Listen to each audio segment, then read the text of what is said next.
Like, share, subscribe and click on the bell icon to never miss an update from Epic.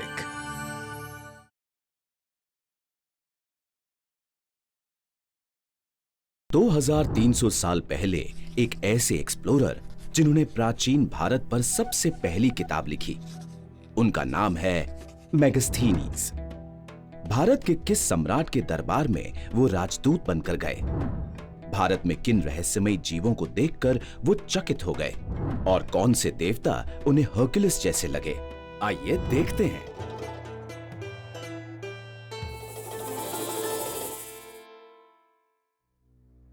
Megasthenes का जन्म 350 BC में हुआ था और वो ग्रीस के शासक निकटोर के दरबार में अधिकारी थे।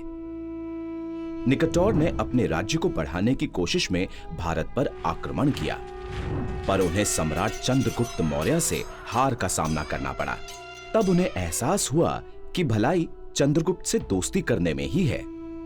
फिर उन्होंने मौर्य राज्य में एक राजदूत भेजने का मन बनाया। मेगास्थनीज की पहले से भारत में रुचि थी और वो सभी संस्कृतियों के अच्छे जानकार भी थे।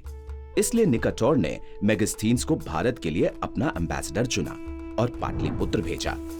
अपनी यात्रा में जो कुछ भी मेगास्थनीज ने देखा, उसका वर्णन उन्होंने अपनी किताब इंडिका में विस्तार से किया है। 4th सेंचुरी बीसी के लगभग आखिर में मेगास्थनीज वाया काबुल पेशावर पहुंचे और वहां से उन्होंने रॉयल रोड का रास्ता लिया। रॉयल रोड को शाही सड़क और उत्तर पथ भी कहा जाता था। ये रोड पेशावर से तक्षशिला, फिर हस्तिनापुर, कन्नौज और प्रयाग होकर पाटलिपुत्र जाती थी। बाद में जाकर इसी सड़क का विस्तार हुआ, जो ग्रैंड ट्रंक रोड नाम से जानी जाने लगी।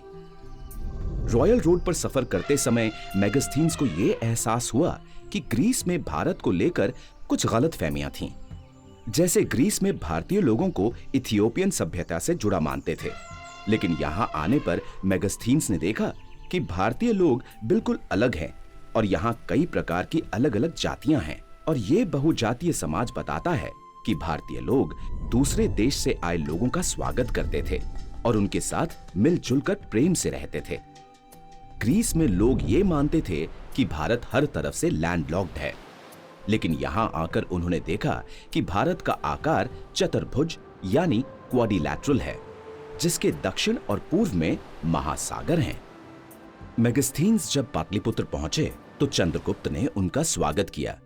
इंडिका में मेगास्थनीज ने सम्राट चंद्रगुप्त के सुशासन की बहुत प्रशंसा की है। पाटलिपुत्र, जो अभी पटना के नाम से जाना जाता है, वहां उन्होंने काफी समय बिताया। मेगास्थनीज को पाटलिपुत्र दुनिया के सबसे बेहतरीन शहरों में से एक लगा। वहां के आर्किटेक्चर से भी वो बहुत ज्यादा प्रभावित हुए। वो लिखते हैं, पाटलिपुत्र की लंबाई 15 किलोमीटर थी और चौड़ाई 3 किलोमीटर थी। पूरा शहर एक खाई से घिरा हुआ था, जिसकी गहराई थी 45 फीट और चौड़ाई 900 फीट। शहर के चारों तरफ लकड़ी की ऊंची दीवारें थीं, जिसमें 570 टावर थे और 64 द्वार थे और ज्यादातर मकान भी लकड़ी के ही थे। मौर्य काल की सामाजिक स्थिति के बारे में मेगास्थनीज बताते हैं कि समाज अपने पेशे के अनुसार 7 भागों में बटा हुआ था। ये वर्ग थे ब्राह्मण और दार्शनिक यानी फिलोसफर्स, किसान, चरवाहे, व्यापारी और शिल्पकार, निरीक्षक और गुप्तचर, मंत्रीगण और सैनिक।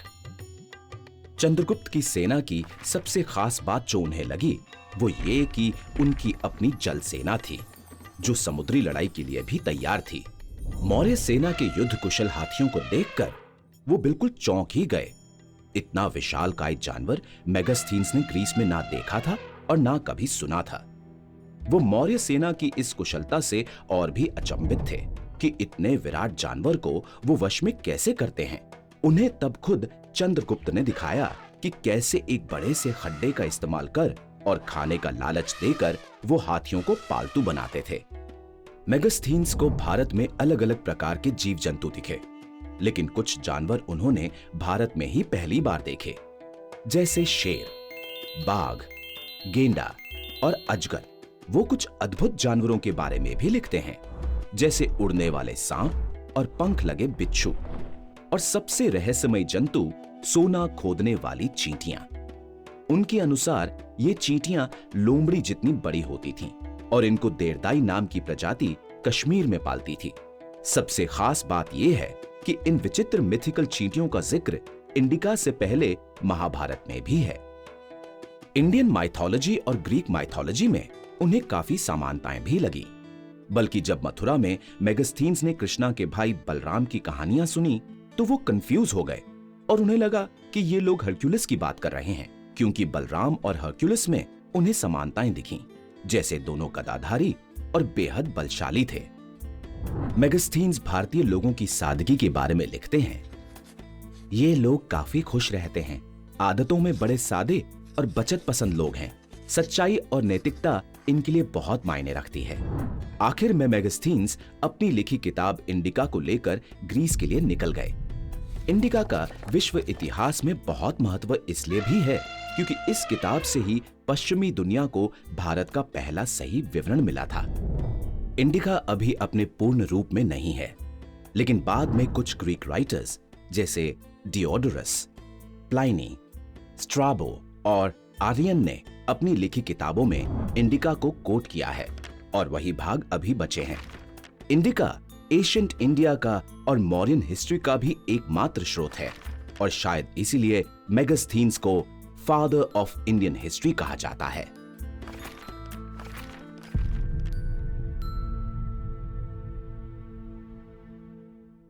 अगले एपिक एक्सप्लोरर वो हैं जो 17 साल की उम्र में ही दुनिया घूमने निकल गए और यूरोप से पूरब को आने वाले पहले ट्रैवलर कहलाए, मार्को पोलो।